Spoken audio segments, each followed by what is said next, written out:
Hello everybody and welcome back to another brand new video here on my channel. So in today's video guys, I'm going to be expanding on my other video that I did yesterday about the competitive racing license in multiplayer and talk about the whole breadth of online racing in Project Cars 2 where you have more options and better racing.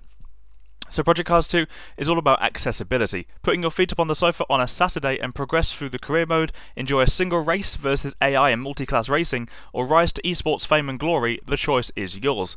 For those, however, who don't want to commit to a full season of racing, jumping into the one-off online races is the quickest way to get adrenaline flowing.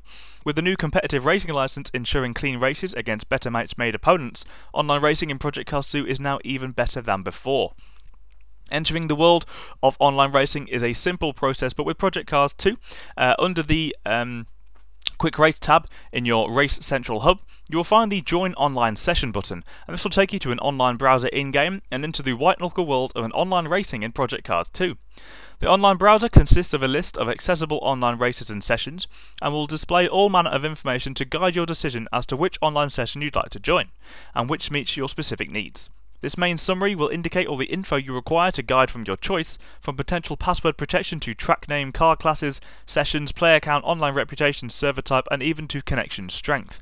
You can also use the lobby pop-up detail option, which will afford you even deeper glimpse at the events that you're looking at, such as race session setups, which is a summary of all active sessions and their length, starting times, the weather conditions, the acceleration rate times for both time and weather, realism settings, tyre wear for instance, and race settings, such as start type, mandatory pit stops, and so on.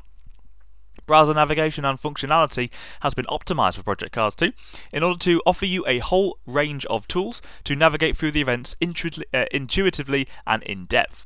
It's now also possible to search for car class events, including multi-class racing. Additionally, you can also filter races by length, as all races are now assigned 4 length types: short, with less than 10 minutes or laps, medium with 30 minutes or laps, or long with 100 minutes or laps, or extremely long for races that exceed 100 minutes or laps. So the online lobby. So once you've found the event that you want to enter, click join and you will enter the online lobby for that event. The online lobby will afford you the time to prepare for the event and also serves as a haven where drivers gather before the action begins. Sit around and chat with friends and other Project Cars 2 drivers as you wait for the session to begin, or ask for a setup. Once you're in-game and on track, drivers can now share setups with individual drivers or with all drivers in that session. In the lobby, you'll also be able to scan the drivers list, which will give you critical information about the drivers you're about to race on track. Their names, reputation, nationality, chosen car, respective car class, along with their connection strength will all be displayed. You will also be informed of which driver is the admin of the lobby and whether there is a director and broadcaster for the race. You can also add a driver to your network friend list, vote to kick a driver, which will create a vote to boot a particular driver from the lobby. If enough drivers support the boot, the poor soul will be kicked into the abyss. And even mute a driver whose constant chats are annoying you. You are now also able to view the car and livery you first chose when you entered the lobby. Based on the information gleaned from your competitors, you're now free to alter your car and livery in the car selection menu in accordance to the specs for that individual server. Once you've reviewed all that, you're ready to enter the online session. Hit the ready button and two things will happen. If the racing is already in progress, you will find yourself in the pits, and if the racing hasn't yet begun, you will have expressed your desire to get on with the racing, and once everyone else is ready, the session will commence. Now the admin. So as the admin of the event, you can set the parameters remotely using a dedicated server for PC-based racing. These parameters can also be set up in advance via data files and can also be altered by the admin via a web interface and then save them. If you're in attendance, meanwhile, you'll have a few more options than the drivers. These options will enable you to tinker and change certain parameters in order to ensure a smooth online experience for all the drivers. Vehicle selection is accessible to the admin at all times, and you can choose to impose class equivalent cars or even force all drivers to take a car at the last minute. The admin also has the ability to delegate a director and broadcaster to stream or record the action from the session, and as soon as this happens, a small icon will appear in the driver's line, revealing their new status as either a director or a broadcaster. Other players, though, can also vote to start the lobby, and if they choose this option, more than 51% of the players present in the lobby click ready, a 60-second timer will begin counting down. If the admin chooses to hit the lobby launch button during this 60-second countdown, the timer will jump to 5 seconds and continue counting to 0. For all sessions aside from an actual race, other drivers will actually be able to hop in and join freely even after the session starts. The admin, of course, has the ability to change the track and also edit the race settings at the last minute, including the session restrictions and rules and regulations, which might be handy if the admin discovers that any option set in the event creation process is unpopular with drivers, or it's worth adjusting something to provide a better race. The admin also has the ability to delegate a director to film the session, and as soon as this happens, a small icon will appear in the driver's line, revealing their new status as the director. Creating a custom online session.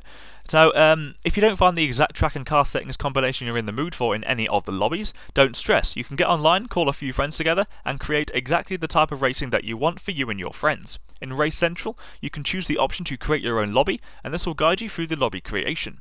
Simple and powerful, your only imagination will limit the type of racing you can create.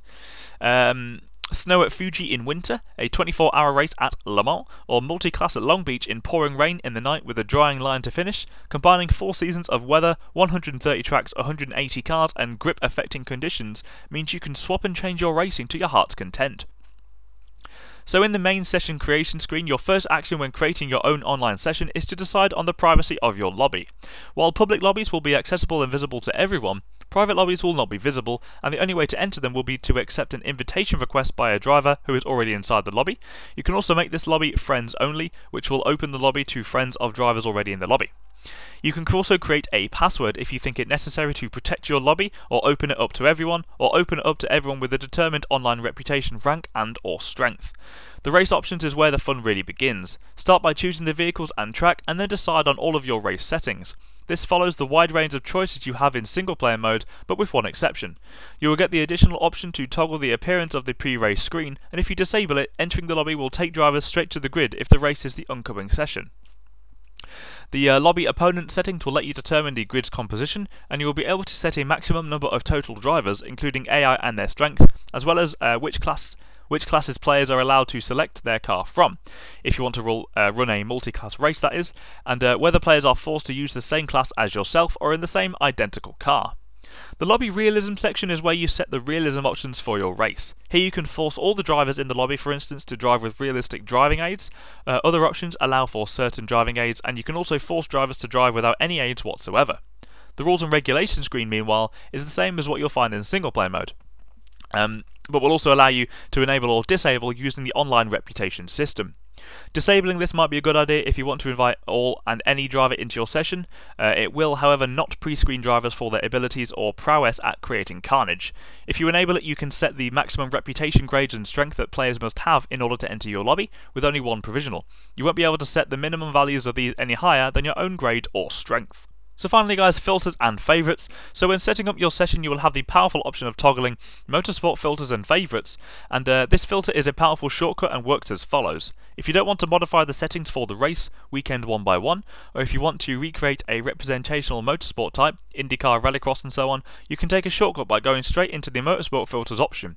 Here, a number of presets that you can use in order to quickly set up a race weekend that resembles one of multiple motorsport types will be on top. Now, instead of modifying settings in a handful of option screens, those settings are but several clicks of a button away. Of course, you may still modify the changes made by the motorsport filters option, and the favourite options is a cool new function which automatically populates with the last 4 custom events that you have configured and completed online. If you enjoyed a particular event, you can save and lock it to some of those 4 favourite slots, allowing you to load the car and track combination along with its settings for future use. This will remain until you remove it from that slot. You can then save events in all 4 slots if you wish, but in doing so, any new event you complete will not appear and therefore can't be saved as your favourite until the slot is unlocked.